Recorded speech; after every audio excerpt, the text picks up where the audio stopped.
जाली accounts case की तहकीकात में तेजी, एक के बाद एक तलबी। मुराद अली शाह की कुछ देर में नैब ऑफिस रावलपिंडी में पेशी, सिक्योरिटी के सख्त इंतजामात। कारकुनों को नादरा चौक पर रोकने का फैसला।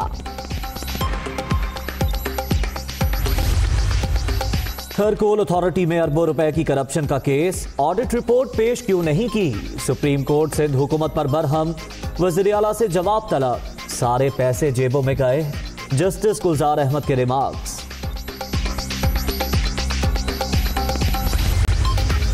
मेगा मनी लॉन्ड्रिंग केस में पकड़ धकड़ से मुल्जिमान परेशान। अब तक कितने केस दायर हुए, मुकदमात की नौयत क्या है? ओमनी ग्रुप ने तफसीलात के लिए इस्लामाबाद हाई कोर्ट से रुजू कर लिया।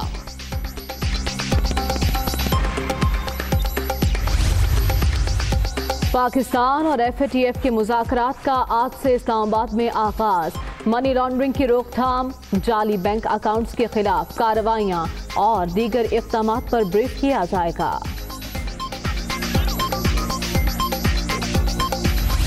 तैयारा मार गिराने के लिए F-16 इस्तेमाल करने का भारतीय दावा मुस्तरद। जवाबी कार्रवाई JF-17 थंडर से की।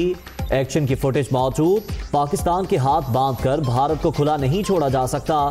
मेजर जनरल आसिफ गफूर का इंटरव्यू।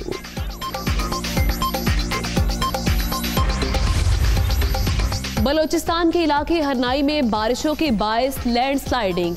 मकान पर मिट्टी का तौदा गिरने से मां और 5 बच्चे जाँ बहक, एक जख्मी अस्पताल मुंतकिल।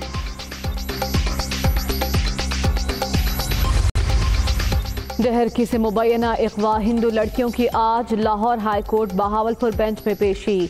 घोट की पुलिस का खानपुर में एक्शन। निकाह खां के वालिद, भाई और गवाह समेत 4 अफराद गिरफ्तार। मर्जी से मुसलमान होने का बयान सोशल मीडिया पर मौजूद। कि जल्द अज जल्द इसको तकमील तक पहुंचाना चाहिए था। और दूसरी बात यह है कि यहाँ से अपना एयरपोर्ट तक जाने का काफ़ी यानी मुश्किलात का सामना करना पड़ता है। इस्लामाबाद में नए एयरपोर्ट तक मेट्रो बस चलाने का मंसूबा 2 साल बाद भी नामुकम्मल। हुकूमत की तब्दीली के बायस काम की चींटी जैसी रफ्तार, लागत में दिन ब दिन इजाफा।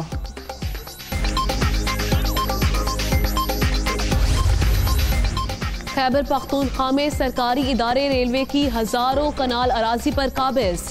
महकमा सेहत, महकमा माल और पुलिस पेश 7,000 मरले से जायद जगह बुलू जिला इंतजामिया के जेरे इस्तेमाल।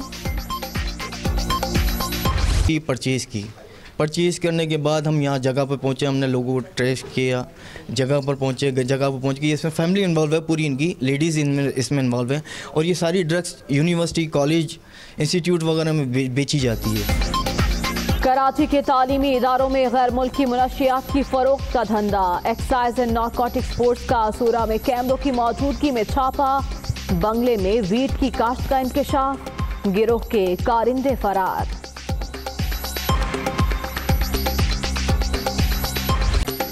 फैसलाबाद झंग बाजार में खातून की हलाकत मामा बन गई। बच्चे ने खिलौना पिस्तौल समझकर असली पिस्तौल चलाई। शौहर का मौक़िफ़, पुलिस ने धर लिया। खावंद ने जान ली। मकतूला की बहन का इल्जाम। मुझे कहती थी कि आप मुझे कुछ कर देगा तो तुम मेरे बच्चे को संभाल लेना और मेरी तस्वीरें और मेरी रिकॉर्डिंग सेव रखना। मेरे बेटे ने फायर किया है, मेरी बेगम के लगा है, मुझे नहीं पता। मेरी बेटी ने मुझे कहा पापा ये देखो जान भाई, वो दोनों जाग रहे थे। नकीबुल्ला कत्ल केस, राव अनवार और दीगर मुल्जिमान पर फर्दे जुर्म आयद। तमाम मुल्जिमान का सेहत जुर्म से इनकार। कराची की इंसदाद दहशतगर्दी अदालत में गवाहों की 11 अप्रैल को तलबी। आबिद बॉक्सर तमाम मुकदमात में क्लियर करार। लाहौर की सेशन कोर्ट ने साबिक पुलिस अफसर की 10 केसेस में जमानत मंजूर कर ली। तानिया क्राइस्ट चर्च में शहीद अरीब की मैयत घर पहुंचा दी गई है। इस मौके पर अहले खाना गम से निढाल हैं, हर दिल गमजदा है, हर आंख अश्कबार है। अरीब की रिहाइश गाह पर अहले इलाका बड़ी तादाद में मौजूद है। 3 बजे नमाज जनाजा और सखी हसन कब्रिस्तान में तदफीन का फैसला किया गया है। इसी बारे में मजीद तफसीलात जान लेते हैं। हमारी नुमाइंदा सोलहा फिरोज शहीद अरीब के घर पर मौजूद हैं। सोलहा, यकीनन गम बहुत बड़ा है, रिक्कत आमीज मनाजिर हैं, कैसा समा है यहाँ?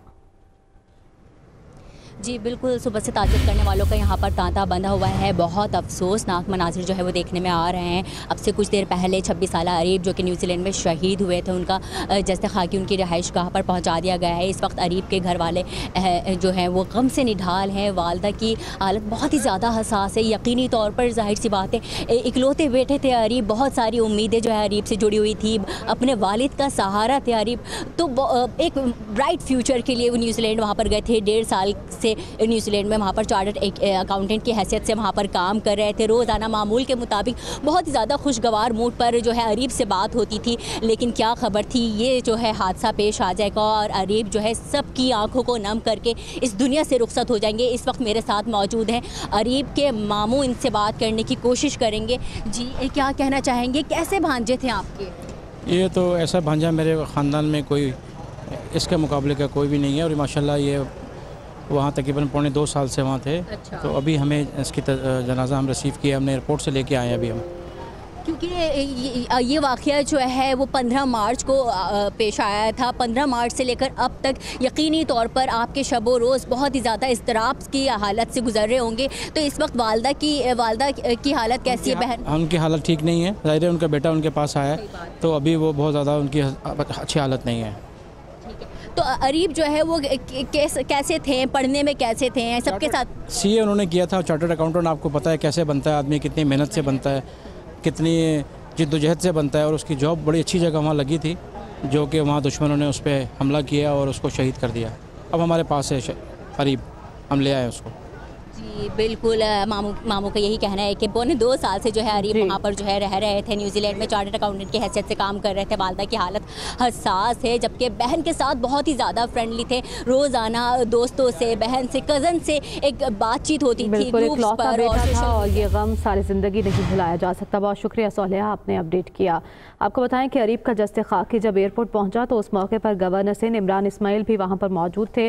उनका कहना था कि पूरी दुनिया को बताने की ज़रूरत है कि इस्लाम पुरअमन मजहब है। कराची एयरपोर्ट पर मीडिया से गुफ्तगू उन्होंने की, क्या कहना था आइए देखते हैं। ये जो शिद्दत पसंदी है इस्लाम के ख़िलाफ़, ये उस तरह के लोग जो अब दुनिया में ये प्रचार कर रहे हैं कि इस्लाम जो है वो एक ऐसा मज़हब है जिसमें अमन और शांति नहीं है, जिसके अंदर बहुत ज़्यादा तशद्दुद पाया जाता है, ये एक गलत परसेप्शन दिया जा रहा है। जबकि मेरा ये ख्याल है कि हमें पूरी इस्लामी दुनिया को इस्लाम के हकीकी मायने यूरोप को, अमेरिका को, पूरी दुनिया को बताने की ज़रूरत है कि इस्लाम एक इंतहाई पुरअमन मज़हब है।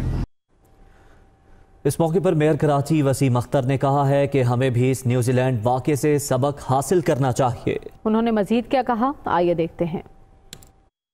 इस किस्म के वाक़यात से हमने भी सबक सीखना चाहिए। पाकिस्तान की जो पॉलिसीज़ हैं फॉर वेपन, उसको भी रिव्यू करना चाहिए। सख्त से सख्त कवानीन बनाने चाहिए ऑटोमेटिक वेपन्स पे। जिस तरह से हमारे मुल्क में भी वेपन पूरे मुल्क के अंदर ही हर जगह वेपन ही वेपन नज़र आता है, इसके लिए ऐसे कवानीन बने ताकि ऑटोमेटिक वेपन जो है वो आम आदमी के हाथ में ना हो। अभी आपको फैसलाबाद से खबर दे, जहां जंग बाजार में खातून की हलाकत मुअम्मा बन गई है। बच्चे ने खिलौना पिस्तौल समझकर असली पिस्तौल चलाई। शोहर ने यह मौक़िफ़ इख्तियार किया है, जबकि शक की बुनियाद पर पुलिस ने शोहर को हिरासत में ले लिया है। खावंद ने जान ली है, मकतूला की बहन ने यह इल्ज़ाम आयद किया है। इसी पर बात करेंगे, मकतूला की बहन का क्या कहना है। हिना फातिमा को इसके शोहर ने कत्ल किया और इल्ज़ाम बच्चे पर लगा दिया, ये मामला है क्या? इसी पर जानेंगे हमारे नुमाइंदे नईम कैसर से। जी नईम, अपने 7 साला बच्चे से फायरिंग का मामला जो है वो मशकूक हो गया है। लवाहिकीन है, उनकी जानब से इस शुबे का इजहार किया गया था कि ये फायरिंग जो है ये बच्चे से नहीं हुई, बल्कि ये फायरिंग जो है ये शोहर ने की है और शोहर ने ही अपनी बीवी को जो है वो कत्ल किया है। तो रिजवान मेरे साथ मौजूद है, रिजवान से बात करते हैं वो क्या कहता है इस हवाले से। ये कह रहे हैं कि आपने उनको मर्डर किया है, पहले भी लड़ाई झगड़ा था। ये तो मुझे 7 सालों से कह रहे हैं, सब कुछ मेरे पास FIR सब कुछ पड़ा हुआ। अगर आज मैं आपको सारे डॉक्यूमेंट्स भी दिखा दूंगा, जितने भी हैं मेरी वाइफ के, मेरे सब कुछ दिखा दूंगा।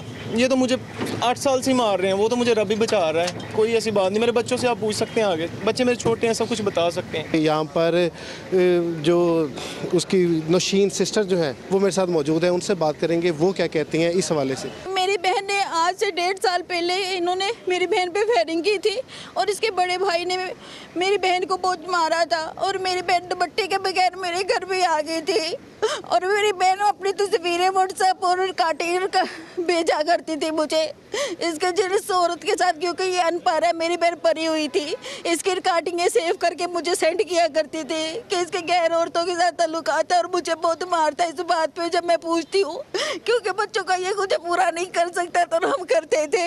जी 26 साल हिना फातिमा की जो हलाकत का मामला है ये मशकूक हो चुका है, क्योंकि जो हिना फातिमा है उसके लवाकिन, उसकी सिस्टर का ये कहना है कि उसको उसके हस्बैंड ने ही कत्ल किया है और उनके घर में आए रोज़ लड़ाई झगड़ा रहता था, लेकिन शौहर जो है वो ये बात मानने से इनकारी। अहम खबर दें आपको, नकीबुल्लाह कत्ल केस में राव अनवार और दीगर मुल्ज़िमान पर फर्द जुर्म आयद कर दी गई है। मज़ीद तफसीलात बताएंगे हमारे नुमाइंदे लियाकत राना। जी लियाकत। देखें, नकीबुल्लाह को गुज़िश्ता साल जनवरी में जाली पुलिस मुकाबले में कत्ल कर दिया गया था। 1 साल तक ये मुकदमा इंसदाद दहशतगर्दी कोर्ट नंबर 2 में ज़ेर समात रहा। उसके बाद ये मुकदमा जेल में कायम इंसदाद दहशतगर्दी कोर्ट नंबर 3 में मुंतकिल कर दिया गया। आज इस अदालत में राव अनवार और दीगर मुल्ज़िम DSP कमर और दीगर मुल्ज़िमान अदालत में पेश हुए। राव अनवार और DSP कमर इस पर जमानत पर हैं, जबकि जो ज़ेर हिरासत मुल्ज़िमान है उन्हें भी अदालत के रूबरू पेश किया गया। अदालत ने तमाम ज़ेर हिरासत मुल्ज़िमान पर फर्द जुर्म आयद कर दी है। तमाम मुल्ज़िमान ने फर्द सेहत जुर्म से इनकार किया और मुल्ज़िमान का कहना था कि उनका इस केस से कोई ताल्लुक नहीं है। अदालत ने गवाहों को नोटिस जारी करते हुए 11 अप्रैल को तलब कर लिया है और इस 7 मुल्ज़िमान शोएब श्वेटर समेत अदालत ने गवाहों को 11 अप्रैल को तलब कर लिया है। बहुत शुक्रिया लियाकत राना आपका। अहम खबर देंगे आपको, जाली अकाउंट्स केस में साबिक वज़ीर आला सिंध कायम अली शाह को भी गिरफ्तारी कार्ड। इस्लामाबाद हाई कोर्ट में जमानत कबल अज़ गिरफ्तारी की दरख्वास्त दायर कर दी गई। ओमनी ग्रुप ने खानदान के खिलाफ मुकदमात की तफसील मालूम करने के लिए अदालत में अर्जी डाल दी। मेगा मनी लॉन्ड्रिंग केस में गिरफ्तारियों से मुल्जिमान को परेशानी। साबिक वज़ीर आला सिंध कायम अली शाह की इस्लामाबाद हाई कोर्ट में जमानत कबल अज़ गिरफ्तारी की दरख्वास्त। ओमनी ग्रुप का अपने खिलाफ दर्ज मुकदमात की तफसील के हसूल के लिए अदालत से रुजू। सैयद कायम अली शाह ने इस्लामाबाद हाई कोर्ट में दायर दरखास्त में मौक़िफ़ इख्तियार किया है कि नैब ने उन्हें 27 मार्च को तलब कर रखा है और गिरफ्तारी का भी खदशा है। अदालत नैब को गिरफ्तारी से रोके। दरखास्त में नैब के चेयरमैन और DG को फरीक बनाया गया है। ओमनी ग्रुप के डायरेक्टर नमर मजीद ने दरखास्त में कहा है कि मेरे और मेरे खानदान के खिलाफ क्या क्या और कितने केसेस हैं कुछ पता नहीं। नैब और FIA से मुकदमात की तफसील और नोयत मांगी जाए। बैनुल अक़वामी फर्म से अपनी कंपनीज का ऑडिट कराने के लिए तैयार हैं। नमर मजीद ने इस्लामाबाद हाई कोर्ट से जमानत कबल गिरफ्तारी करा रखी है। बताएं कि संगीन गद्दारी केस में इल्तवा की दरख्वास्त मुस्तरद हो गई है और इस केस में क्या कुछ हुआ दौरान समात ये बताएंगे हमारे नुमाइंदे यासिर मलिक। यासिर, बताइएगा चीफ जस्टिस की जानिब से क्या रिमार्क सामने आए?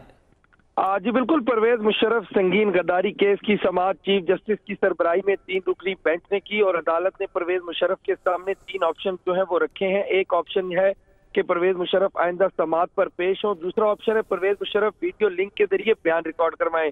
जबकि तीसरा ऑप्शन जो है वो ये दिया गया कि परवेज मुशर्रफ के वकील उनकी जगह जवाब दे दें। अदालत ने परवेज मुशर्रफ के वकील की जानिब से इल्तवा की दरख्वास्त जो है वो मुस्तरद कर दी। दौरान समाअत चीफ जस्टिस के दिलचस्प रिमार्क जो है वो सुनने में आए। उनकी जानिब से कहा गया कि अच्छा है कि परवेज मुशर्रफ की जगह उनके वकील जो है सलमान सफदर वो जवाब दे दें। परवेज मुशर्रफ तो मुक्के शुक्के दिखाते हैं, ये ना हो कि अदालत को भी मुक्के शुक्के दिखा दें। चीफ जस्टिस की जानिब से ये भी कहा गया कि आप यकीन करें गुज़िश्ता समाअत पर मुझे अंदाजा था कि परवेज मुशर्रफ अस्पताल में दाखिल हो जाएंगे। परवेज मुशर्रफ ने अदालत को संजीदगी से नहीं लिया। वकील दरख्वास्त गुजार की जानिब से ये कहा गया और ये भी कहा गया कि अदालत के साथ जो है वो खिलवाड़ किया जा रहा है। सवाल ये है कि एक मुल्जिम पेश नहीं हो रहा, अब क्या हो सकता है? चीफ जस्टिस की जानिब से ये भी कहा गया कि एक मुल्जिम जानबूझकर पेश नहीं होता तो क्या अदालत बिल्कुल बेबस हो जाए? और अब समाअत जो है वो मुलतवी कर दी गई है। समाअत मुलतवी कर दी गई। शुक्रिया यासिर मलिक। जिक्र करेंगे DG ISPR major general Asif Ghafoor का, जिनका कहना है कि जौहरी सलाहियत रखने वाला कोई भी दानिशमंद मुल्क उसे इस्तेमाल करने की बात नहीं करेगा। हाथ बांधकर भारत को खुला नहीं छोड़ा जा सकता। उन्होंने कहा कि भारत के खिलाफ जवाबी कार्रवाई के वक्त पूरी पाक फजाइया हरकत में थी। उनका ये भी कहना था कि फजाई जंग में JF-17 थंडर तैयारा इस्तेमाल हुआ। ये देखना अमरीका और पाकिस्तान का काम है कि F-16 के इस्तेमाल के हवाले से मफाहमती याददाश्तों में क्या बात थी।